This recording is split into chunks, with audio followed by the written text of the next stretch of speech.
Yeah, hello and welcome to the second episode, the second, número dos, of Talking Rainbows, Talking Puppies, ba ba ba ba ba ba ba ba. Yes, we got through the first one, and we're here again. Thank you so much for all the listens.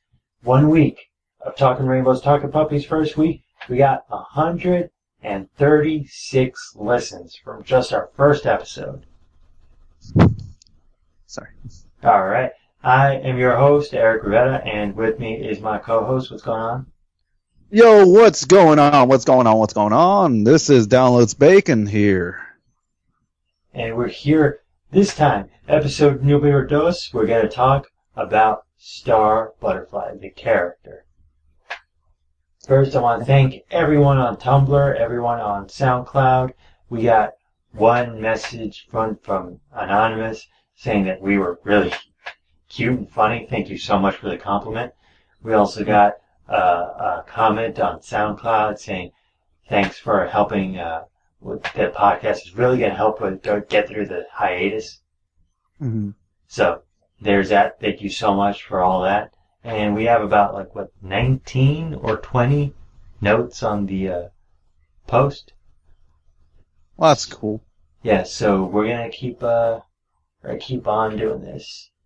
Episode number 2, we're going to start off with the character discussion of Star Butterfly. Now, I was thinking when I was planning for the podcast going just episode review after episode review, but I didn't know if I would run out of episodes before we at least got a release date for Star. This way, it extends a little more, but if it turns out that we have enough time, then I'll just go to one, straight review.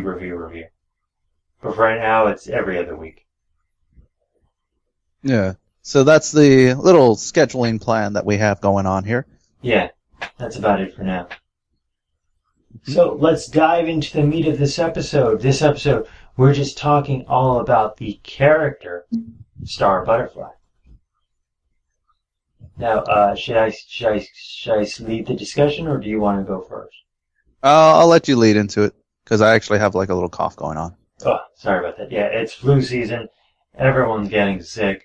And, also, I know it's late, but happy Halloween to everyone who celebrates Halloween. It's really neat.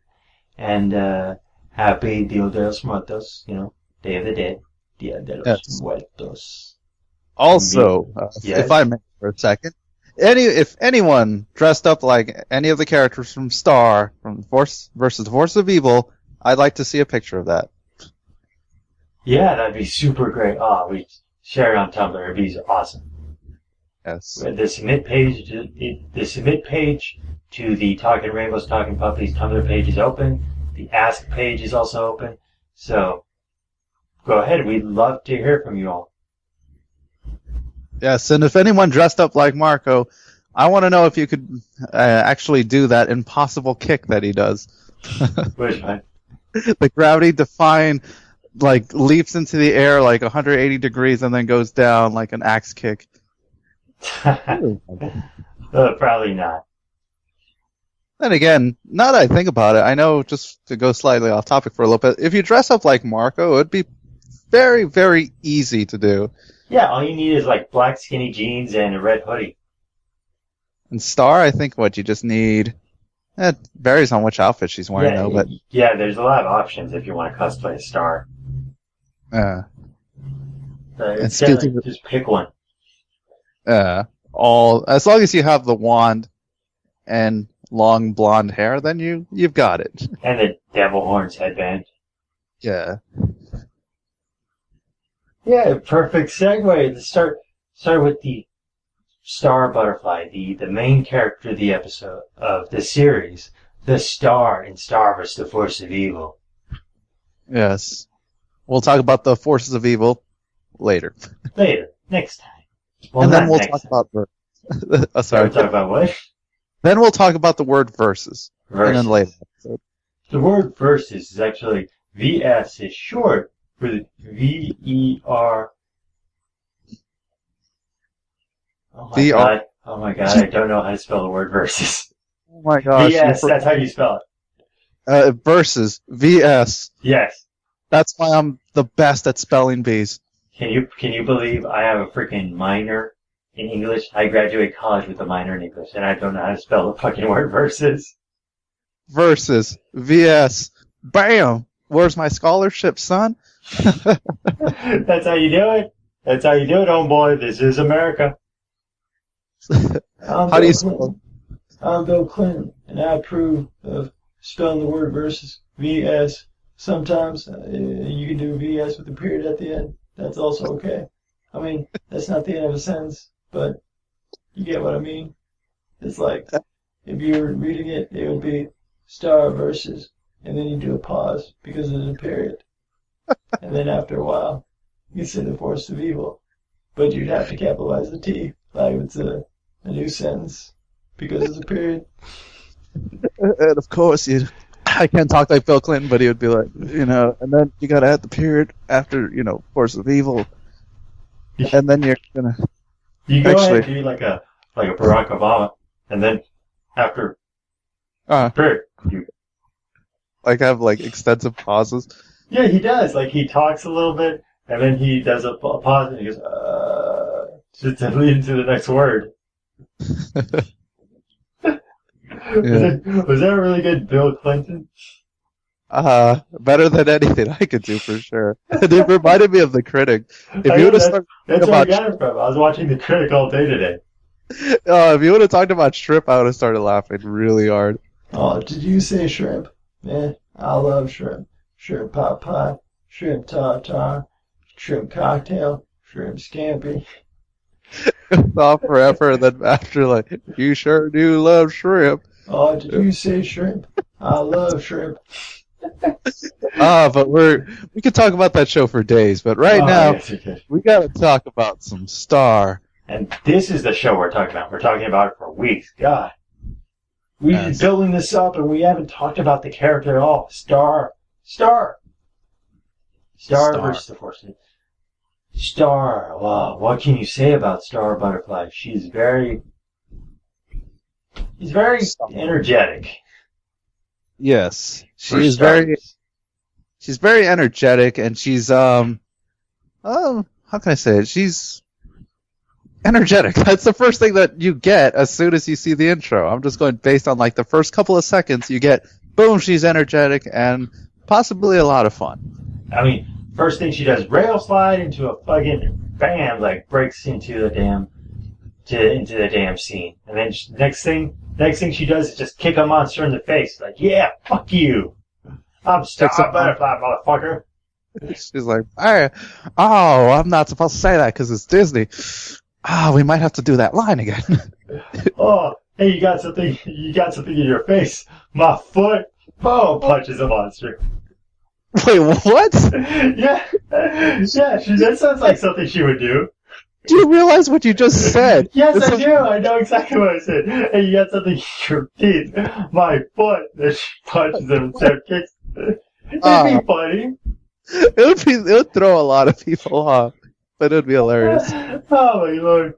But Star is pretty cool though. It's speaking of which, it's I don't really get the little horn, the devil horn thing she's got going on there. I don't know. I think a lot of fans have speculated that it has to do something with Tom, her demon ex-boyfriend. That it shows a connection. I guess so, sir. I mean. Maybe it looks cool, or maybe it means something else. Or maybe you're right. Maybe it just looks cool because she wears those boots with the rhino horns at the end. So maybe it just matches or something. Maybe she just likes horns. Some people like spikes, Yeah. It's just one of those things. Oh, wait, she likes horns. Maybe. Actually, that sounds... Hey, that actually sounds really interesting. She likes horns. Because the rhino horns... Yeah, on her boots. Huh. I did not even notice that the first time around. Yeah, they have the little... It's not something she wears in all her outfits. It comes out in one of her outfits. That she wears these boots that have, little rhino horns little rhino horns sticking out at the end. And you can see, they have, teeth and eyes drawn on the shoes too. That is interesting. Yeah. Star's fashion sense is something else. I read on the Wikipedia, I think it was on the TV tropes page, that in every outfit that Star wears, she has to have like one of each color of the rainbow. But I noticed she wears a lot of blues and greens, like that's the primary colors, like an aqua or a sea foam sort of shit. So she's more for the cool colors than the warm colors. Yeah. That's interesting, actually. Why is it so interesting? I don't know, because it's like, I don't know, it's just like the little things that can tell, help define a character is by the little things, by what they wear, or the little interest in horns. It kind of adds a little tiny layer to the character that it's intriguing to me, at least. It's kind of funny too, kind of cute when Star's wearing her pajamas and she pushes up her sleeping mask, her eye mask. Mm-hmm. Her hair like points upward like the horns. So she's always having like something pointing up. Yeah, it has horns somewhere. And I know it does a terrible transition, but there's in fiction, I believe that there's a lot of times where you have to write a character that the kid will always like rebel against the parents or be opposite. And that's sort of what we get when we are immediately introduced to Star. Like, oh, her parents are all stuffy and strict and serious. And she's not serious. She's rambunctious. She's not spoiled. She goes out and she fights monsters. She's nothing like her folks at all. But then the episode, the Diaz Family Vacation comes out, and it turns out, hey, that she's a lot like her. She gets her monster fighting from her dad. And then Royal Pain comes along, and she's like, oh, sometimes she can be kind of inconsiderate and not think things through, just like her dad. So even though it's one of those things where it's like kids always have to rebel against their parents, no, she is actually, yes, a lot like her dad. Because, of course, she's her dad. That's her dad, and they're related, and she lived with him her entire life, so no shit. But it's just one of those things that is constant in literature, but I don't know, it's just something that really stood out to me the more I watch the show. At least in relation to her parents. Yeah. It's kind of interesting. I always thought like the parents would be, in the earlier point of the season, it would be like, Star's very unorthodox. You see, Star, there's orthodox, unorthodox, and most unorthodox. Oh, most unorthodox. What are we doing? Jeez. No idea. But honestly, from what I've seen, I don't know if she has any traits from her mom. I don't know. I haven't seen any yet, but that's because we don't get a lot from her mom. So far, what we got is that her mom is definitely putting a lot of pressure on her to be, a good queen of Muni.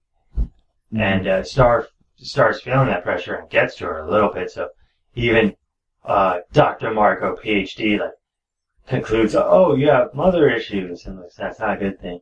And even during that episode when he says, paint a picture of your childhood, she drew like a snake wrapped around her, and the snake fucking has the mom's hairstyle and face. I'm like, damn. Like, how is this not obvious? Like, Marco should have identified this, right there.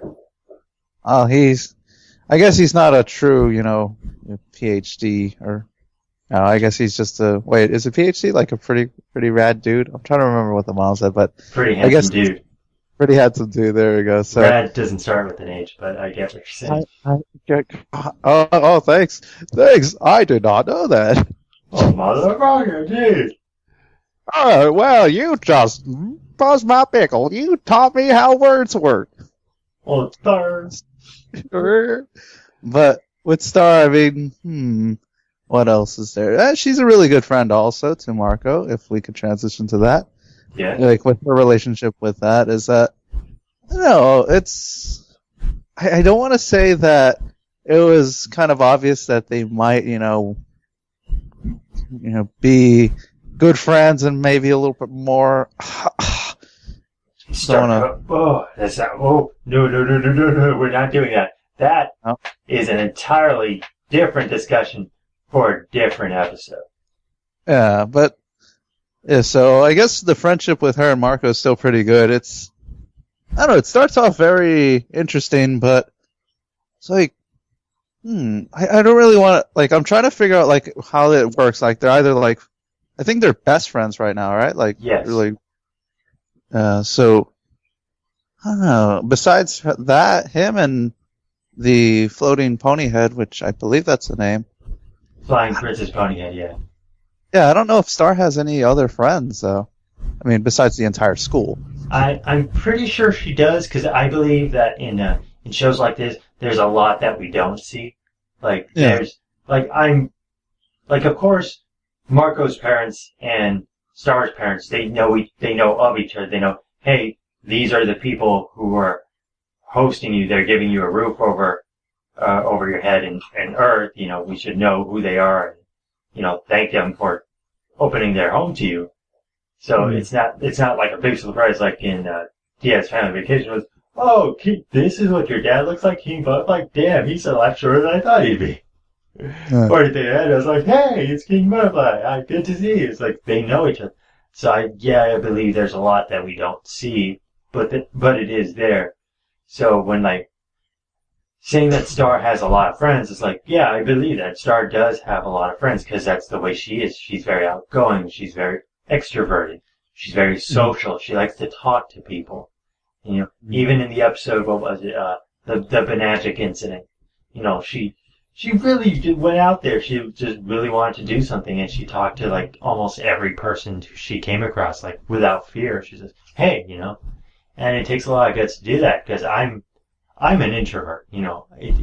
I expend energy when I have to talk to people, and I'm not just going to go up to a random dude and be like, "Hey, how you doing?" Because no, that's just not who I am. But so it's amazing for Star to me at least, for Star to really talk to anybody. It's like the closing credits is, I think strangers are good.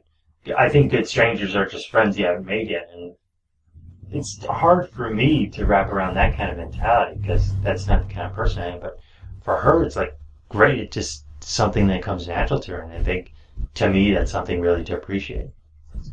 Yeah, that, and she probably hasn't heard of stranger danger. No. Marco is probably giving her a lecture about don't just talk to any stranger. And she's like, no, I'm gonna talk to every stranger. Every stranger. She's like, I'm gonna do it. Do it. Do it. But let's see. Sorry. And speaking of Marco's parents, man, she really loves Marco's parents.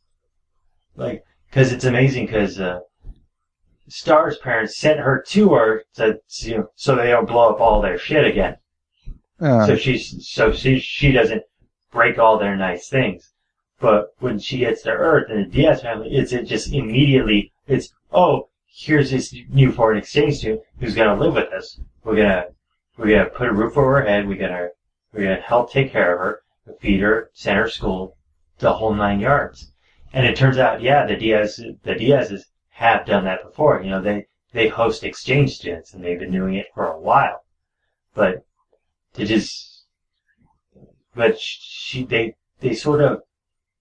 they appreciate her for who she is, and I think that's sort of what she's getting, that, hey, they're not like my parents who are trying to turn me into the perfect Queen of Muni. No, they just like me for who I am. They have no real expectations or pressures to put on me. Yeah. So she really likes the Diaz family. And I think it just really proves it on the episode, The Other Foreign Exchange Student. Yeah. I don't want to talk about it too much because that's for a different episode, but I remember one person on Tumblr saying, hey, what was the point of that episode? I could have done without it, it shouldn't exist. And I'm like, no, there's several reasons, but I think the main one for me was two of them. One, to show just how much Star has really gotten attached to the Diaz family, not just Marco, but also Mr. and Mrs. Diaz, who I I think they've said their names are Raphael and Angie. What's up? No, good. You said Ruff. When you said his name, I was like, wait, he was a former Ninja Turtle? Oh, that would have been amazing. That would explain Marco's ability to do impossible fucking 360 Pele kicks. Of course. But I don't know why. Wait, sorry to interrupt, but it was like when you were talking about the whole relationship with the parents and Star, I was like, that one line when they're like, "Oh, they like her for her," I was like, "They like me for me." That's an old 90s song, kids. It's before your time. God, I feel old. I feel young. I had to tell it to a coworker when I was explaining like I was just giggling at work and like, what are you laughing at? It's like, no, I remember this joke from this movie called The Naked Gun, The Naked Gun 2.5, where there was a bunch of people in the ballroom and there was like they found out that there was a bomb, so everyone was panicking, and there's this one old guy with a book, and the book says How to Please a Man. And every time someone would go by him, he would grab him by the arm and say, "It's a cookbook! It's a cookbook!" so like I said it, I was just laughing out loud because like it's a funny joke, but she just looked at me like, what? Like she didn't get it. I was like, oh, it was before your time because she'd never heard of the Naked Gun series. So I was like, oh shit, Leslie Nielsen, the actor. Like question. Like, isn't Leslie a girl's name? Just never mind. Isn't Betty a woman's name? No. So no, we don't need any more chopped toes here. We don't need any chopped toes. Oh, that's tender. But back to the Diaz family. She loves them. She loves them wholeheartedly. But what the other thing I got from the other foreign exchange student episode is that it showed Star in a different light. She's not because I don't like this thing where fans are watching a show and of course the show only shows like the good qualities of the main character, so the fan starts to build this idealistic, image of them.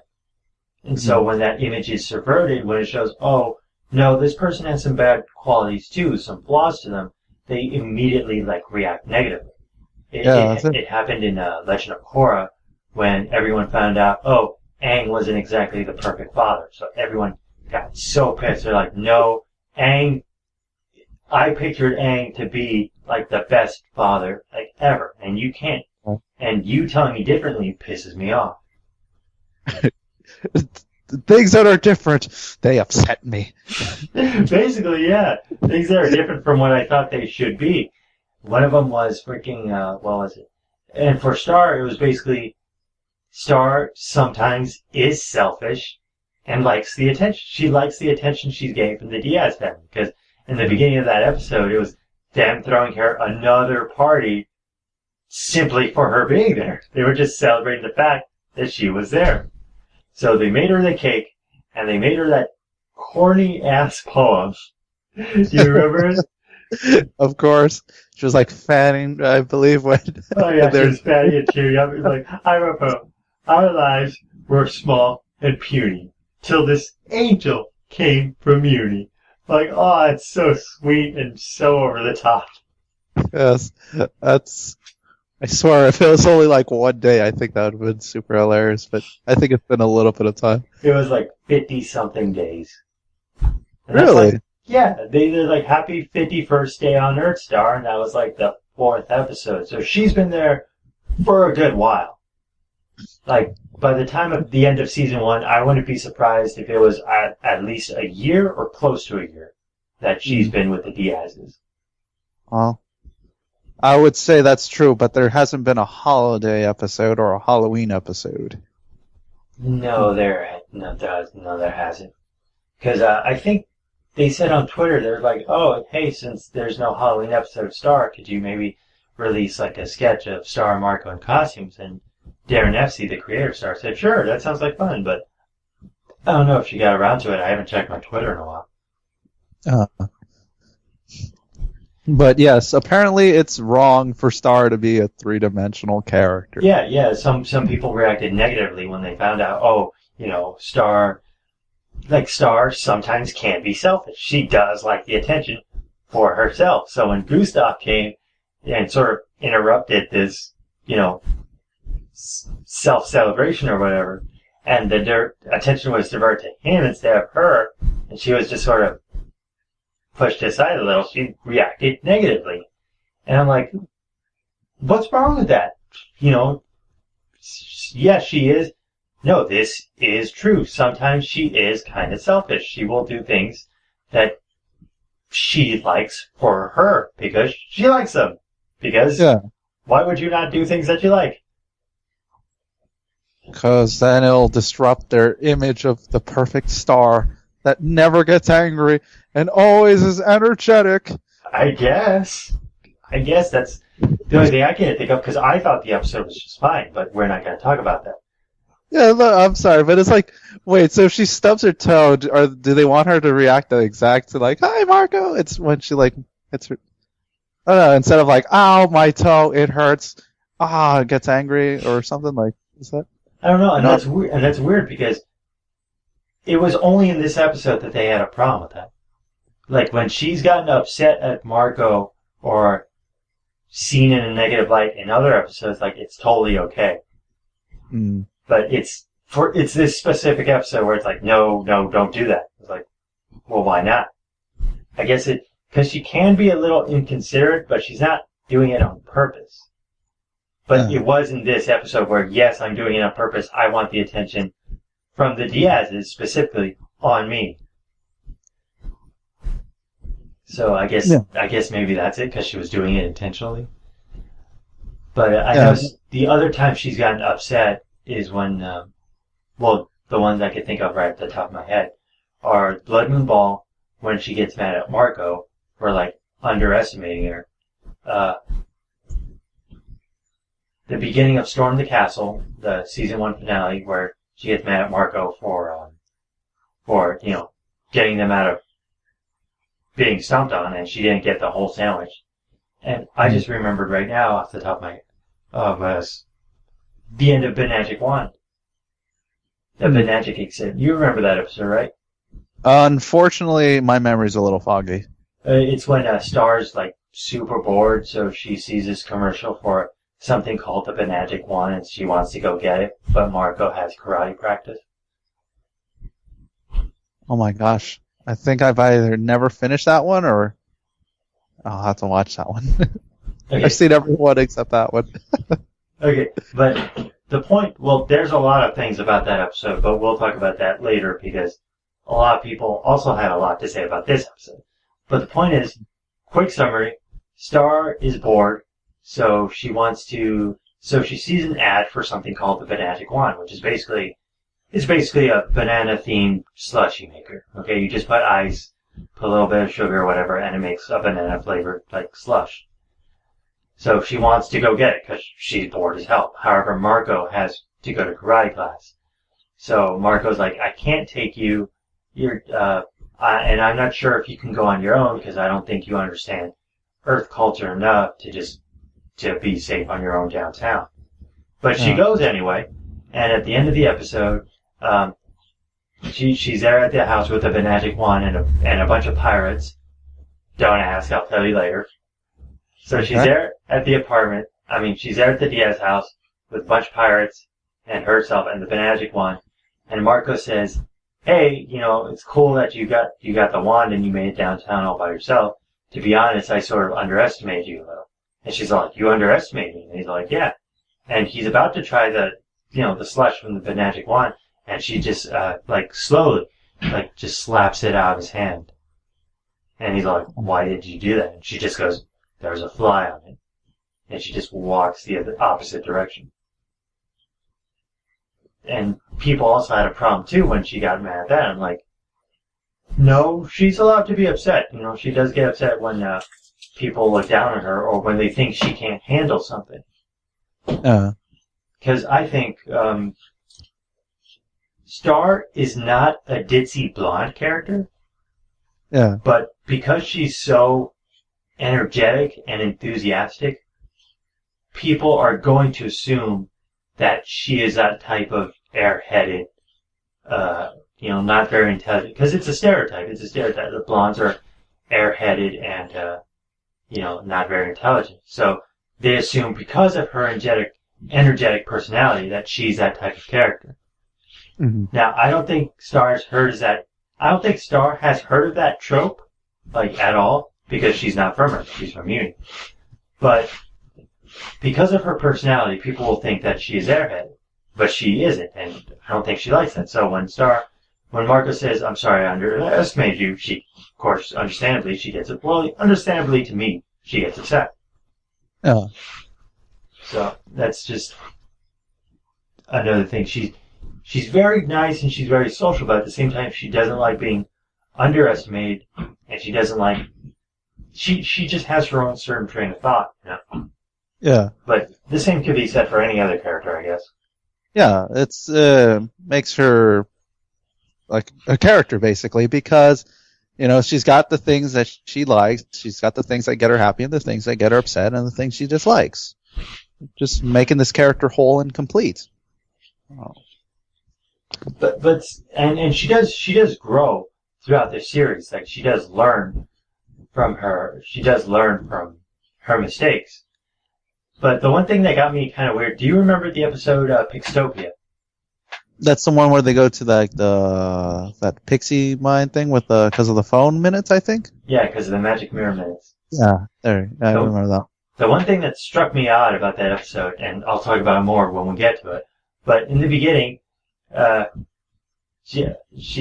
when Marco admits, hey, I messed up, I'm sorry, this is my fault. She goes, hey, you messed up. You really starred this one. Now we can be mess up twins. And I was like, wait, what? She's like, yeah, you really starred. This is something I would usually do, but this time you messed up. So Marco pulled the star. Like, you have never mentioned this before. Like, is this a thing where if someone messes up, they use your name to show because you usually mess up? Or, like, I was so confused. So wait, I guess, sorry to intrude, but it's like, oh man, I start up so bad. Oh man, oh no, oh Star, man. So when there's a wrestling match, and one of the Bella twins like trips on the rope or like sloppily gets her opponent to move, it'll be you starred up. It's like Stubbs like hits your foot or something, like just trips over something. Huh, look at that freaking Star. Yeah, but I don't get that. That just came like that was just a one-time joke for that one episode, and it never came up again. Like, it's like, how are you gonna star this one up, Twinsy? I was like, is that a thing? Because it doesn't seem like a thing, and I'm glad it wasn't a thing. Yeah, because I was kind of curious. Is she okay with that? Or is that something like a joke between the two? Well, they never bring it up again, so I'm not sure. But it seems like she's aware. She's aware that she does mess up from time to time, and she's not. Obviously, she has a good sense of humor about it because she's joking about it with Marco. I mean, she's the one who's bringing it up. Huh. So that's it. Yeah, it's interesting because she's very secure with the fact that she messes up a lot. It's like, I messed up. What about it? Yeah, like it's just that kind of attitude. And in the beginning of the episode, Brittany's party, the episode starts with Star walking down the school hallway, and everyone's really like, "Hey, Star, what's going on?" And I'm like, and I tweeted. Star is popular at the high school. I'm like, I am legitimately surprised. Like, I didn't know that because like she's from a different dimension, so she doesn't know all the.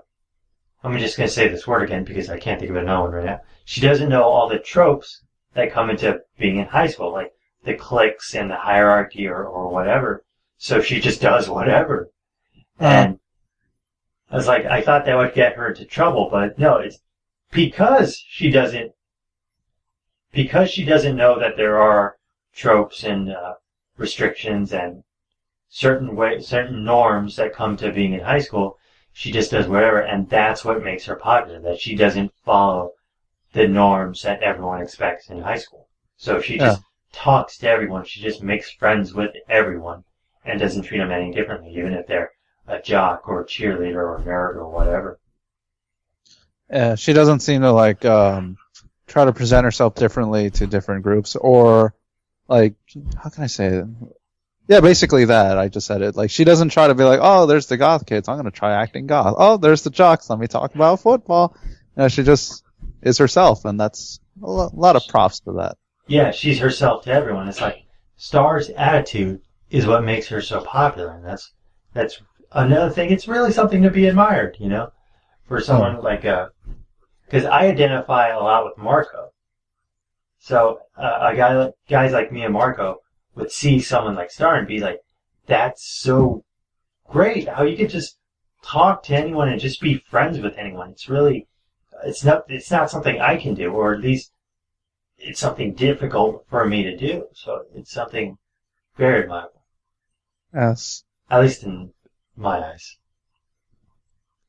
It's still admirable to myself also, because I might not be like any character from Star, but I am very, very shy. So that's why, I mean, for Star to actually just talk to whoever and just be comfortable around, introducing herself and all that, that's, again, major props on that. Yeah, it's really something to be admired. Yeah. I just wanted to talk about her growth as a character a little bit more before we wrap this up, because she seems to get a handle on this whole responsibility thing. I think so. Because I think one of the main, again, we'll discuss it more in a later episode, one of the main things to me about Star and Marco's relationship is that Star teaches Marco, hey, you can't always be afraid of everything. You have to go that extra mile. But at the same time, Marco teaches Star, hey, just because you can do something doesn't mean you should, Just because you can do whatever you want doesn't mean you should do. You have to. Marco teaches Star to take that one step back, while Star teaches Marco to take that one step forward. Like Monopoly. Yes, like Monopoly. That is the point that I was making. I knew Thank you. Oh, God. Anything else to add? On Star's growth as a character? Let's see. Besides that, she handles responsibility a little better. Not at the moment. I think we're good. Okay, one last thing I want to talk about, aside from before we wrap this up, is one of the more popular things to do on Tumblr is because the Star fan base is mostly on Tumblr, is to gender bend the Star and Marco. Mm-hmm. So there's a lot of fan art of, I don't know, the names always change. No one can decide on the names like 100%, because there's Star Butterfly if Star was a dude, but they keep the same name. It's like, Star can be a guy's name, so they keep the same name, Star Butterfly. But there's also, they just changed the first name where it's Comet Butterfly. And then there's another one where they changed the first and last name to Comet Dragonfly. I like Comet Dragonfly because I think it just sounds cooler. It does actually sound pretty cool. It does sound pretty badass, right? Yo, my name is Comet Dragonfly. Oh, I don't want to brag or nothing, but I scored the highest high score on Pac-Man. Whatever. I'm Bird. You can't hold me down. Like Phoenix, I'll take you out. Oh, yeah, Ruby references. I soar like a comet. Oh, I get it. It's like I'm Comet Dragonfly. I breathe fire and I soar through the sky. And then there's just like 10 seconds of silence, and then from the back, I get it. Because the moment that I hit the stage, sorry. Oh, I think there was something that reminded me of that song, but I couldn't get all the lyrics. I don't know. It's just been so long. Damn. But you know what? You know what'd be really fun? I would like to be the voice of Comet Dragonfly. Like, Yes. for real. Yeah. I can do it. I mean, I would have to practice a little bit, but yeah, it sounds like fun. It could be fun. Like, for Marco's girl form, I always thought the name Marcy would fit, because it's just like Marco, but you just change the O at the end to an I. It's just Marcy. But a lot of people like to make it Maria. Marie. I just think because I like Marcy better because it has the same number of syllables as Marco. Yeah. So one scene that I practice is from Blood Moon Ball.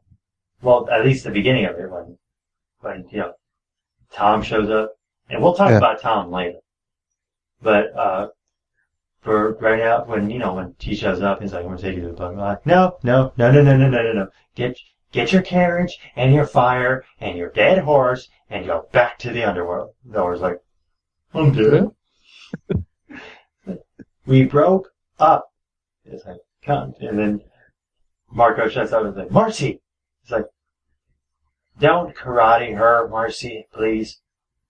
This is my demon ex-girlfriend. She, wants to take me to the Blood Moon Ball. And then when he leaves, he's like, you're making a huge mistake. Maybe, but it could be fun. Don't look, I'm gonna change. Well, this is a different kind of fun.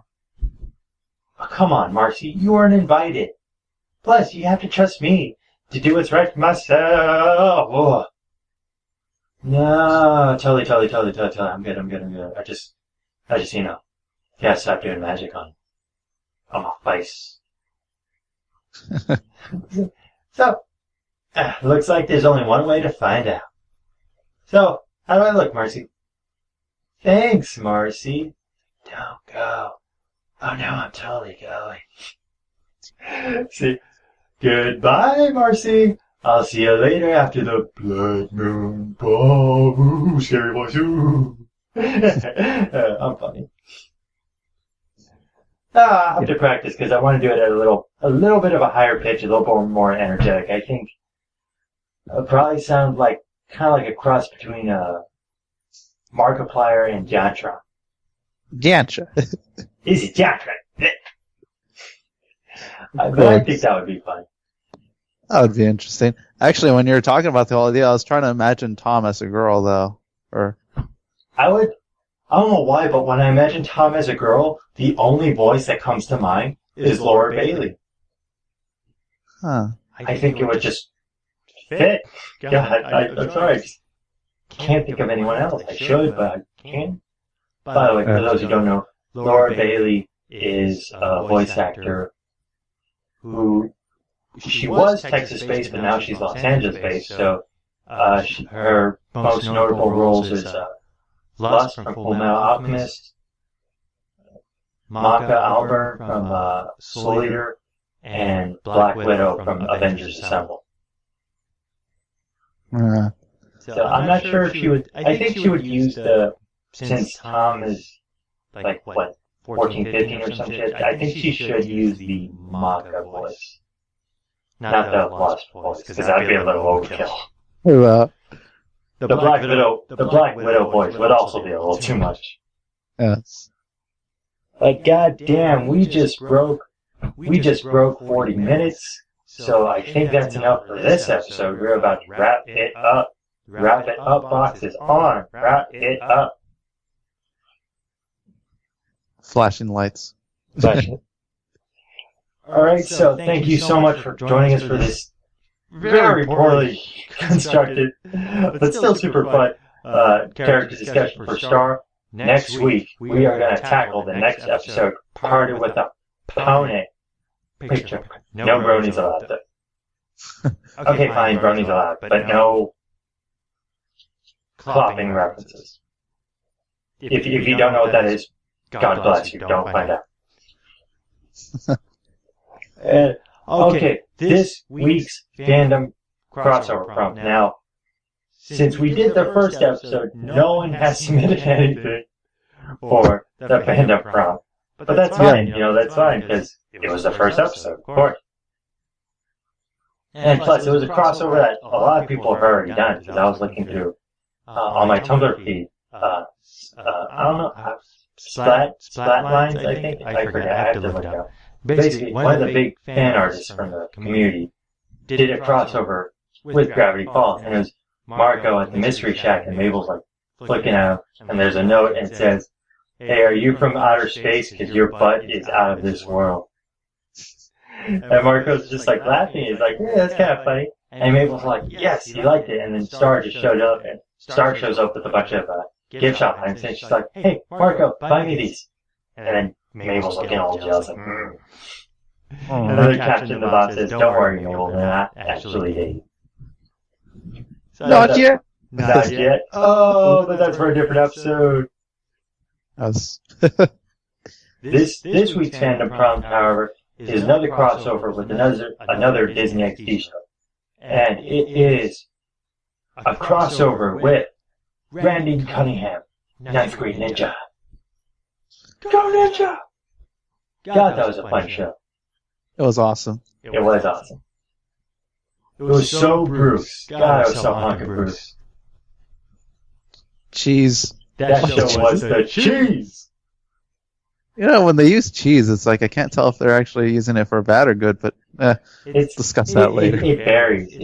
It's not literal. It's like Rick and Morty. It's not literal. It's more figurative based on the context of how you use it. Context, yo. Context, yo. So I don't know how you can do this one. I was thinking that if I could write a crossover for Star and Randy Cunningham, I would love to. I would put the premise I would start off with Marco going to some ninja convention in Norrisville or some sort of martial arts convention, because he wore that shirt, remember? In what was it?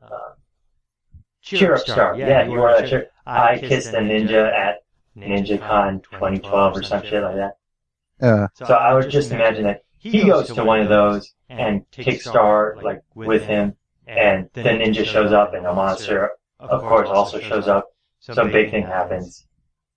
That's how it started, I guess. I haven't fully developed it because it's just an idea, but yeah, that's what I got. So that about does it for us. Thank you so much for joining us for the second episode, and keep listening, and we'll keep them coming.